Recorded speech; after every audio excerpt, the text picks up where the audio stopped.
Well, let's turn to New Orleans now. It is filling up with fans ready for Super Bowl 59 this Sunday. Security officials have been planning for months to protect all of them.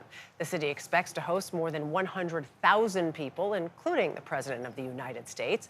That means a massive security effort is in place to keep them all safe.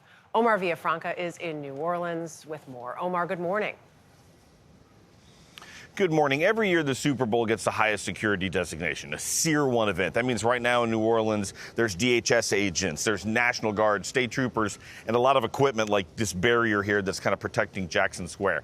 And city leaders say they want to do everything to protect the city 1 month after a deadly terror attack shook the area.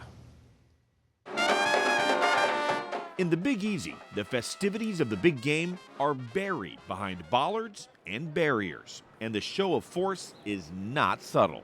Go ahead. In the French Quarter, fans will stroll by armed National Guard soldiers, and more than 200 state troopers are patrolling the area, while hundreds of New Orleans police officers blanket the Superdome. Overall, about 2,000 law enforcement officers will monitor the city this week. There are different layers of security, even in the air over New Orleans. Customs and Border Protection air and marine operations control the lower altitudes with helicopters like this one and Black Hawk helicopters. But for security reasons, they can't tell us how many helicopters will be in the air at one time. The surge in security comes just a month after the New Year's terror attack, when a man plowed through revelers on Bourbon Street and killed 14 people. On the day of the attack, security bollards meant to stop a car were not up.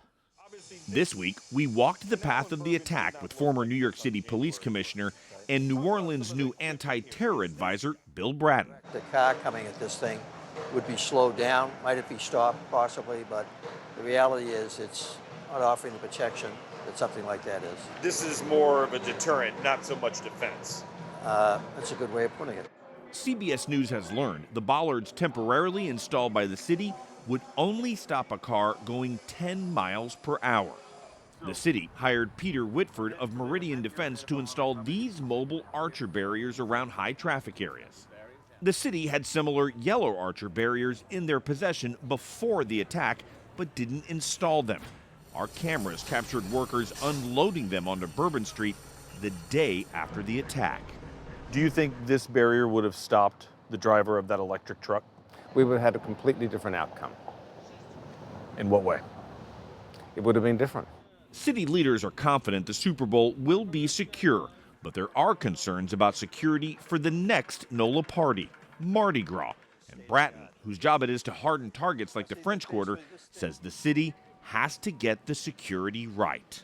If they were to have another incident, it would be extraordinarily damaging to the economy of this community. And there will be another level of security added, the Secret Service, because as we mentioned, the president is expected to come to the game, and DHS officials on the ground tell me that just makes everyone that much more vigilant. Tony?